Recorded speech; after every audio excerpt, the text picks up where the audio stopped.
Larissa asked me to read a couple of quotes from a man named John Piper, who's a well-known Bible teacher, and he talks about marriage and how this mystery refers to Christ and the church. And he says this: marriage is not mainly about prospering economically.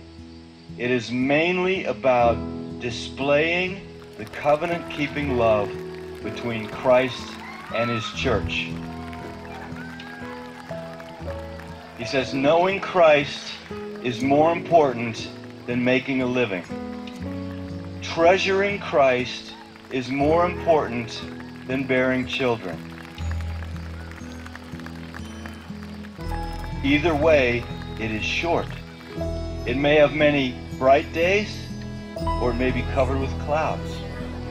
But if we set our face to make of marriage mainly what God designed it to be, no sorrows and no calamities can stand in our way. Every one of them will be not an obstacle to success, but a way to succeed.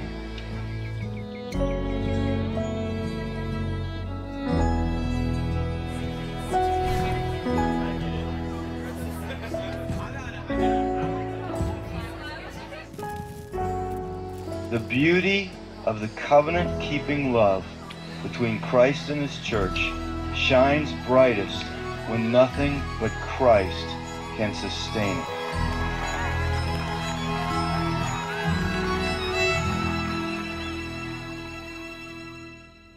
Ian and I first met in 2005 at college and had a blast for 10 months getting to know each other. And I was looking through and I found one of my favorite pictures, which I think was actually taken right before his accident. He set up a camera on his tripod, and it's just a classic Ian face that to me sums up who he is. We'd been dating for 10 months and he was working an extra job for his dad, and he was on his way to work near Pittsburgh. And we got a phone call that he had been in an accident, and we didn't know if it was when he got to work or on his way. And so we got down to Pittsburgh, and I was just praying the whole time in the car that it wouldn't be his brain. After being at the hospital for a few hours, we found out that it was, and he had been in brain surgery for a few hours and had suffered a traumatic brain injury. God totally spared his life. One night he was failing 4 out of 5 brain activity tests, and the next morning he was doing well and his brain was starting to respond again.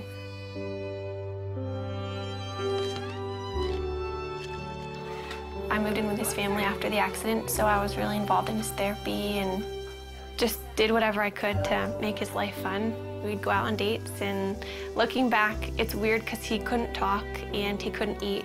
So we probably looked like complete weirdos being on dates, but we had a blast, and I just talked to him all the time.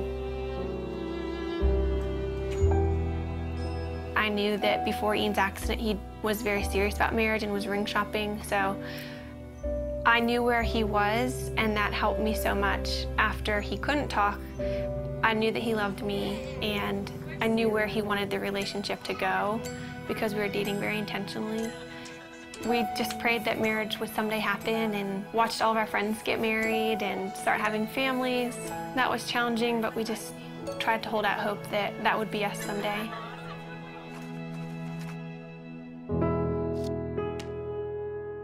This is our board of gratefulness, and we encourage anybody who comes in to write a note of something that they're thankful for. It could be really small. Mine is just Saturday mornings, and it's just a good way that we found to be just practicing gratefulness. And Ian, I think half of yours say my wifey, which is pretty cool.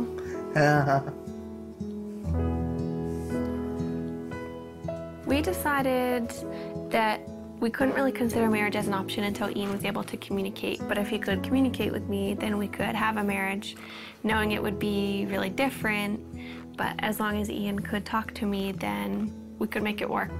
So once Ian began communicating, it became a little bit more of an option. And then we just kind of watched Ian progress. Hi, husband. Hi, wifey. How are you? Yeah, What? how are you? I'm good. How How was your day? Yes. A conversation I had with his dad, it was one of those conversations where I realized this could happen. Then that August, his dad was diagnosed with brain cancer.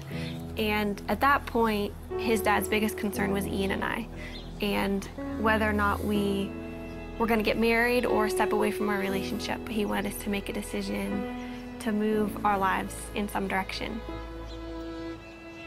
He passed away before he was able to see us get engaged, but that was a huge impetus in why we started to pursue engagement.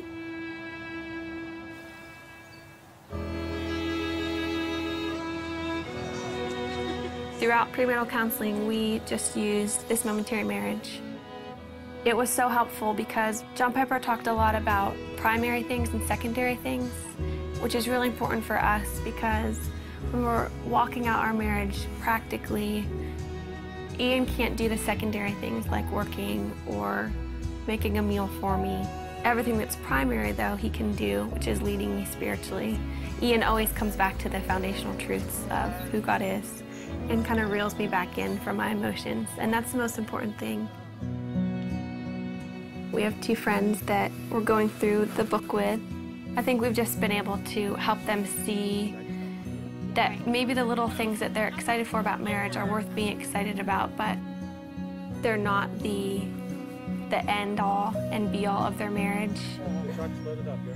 But we also have so much to learn, and we're learning from them and things that they share because our relationships are different and we can glean different things from each other.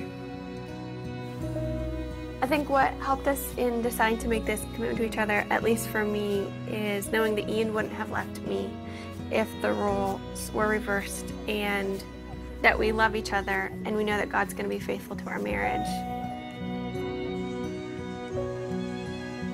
We're able to love each other with, I think, a more Christ-like love because of Ian's disability, and just to understand that picture a little bit better than if you were healthy.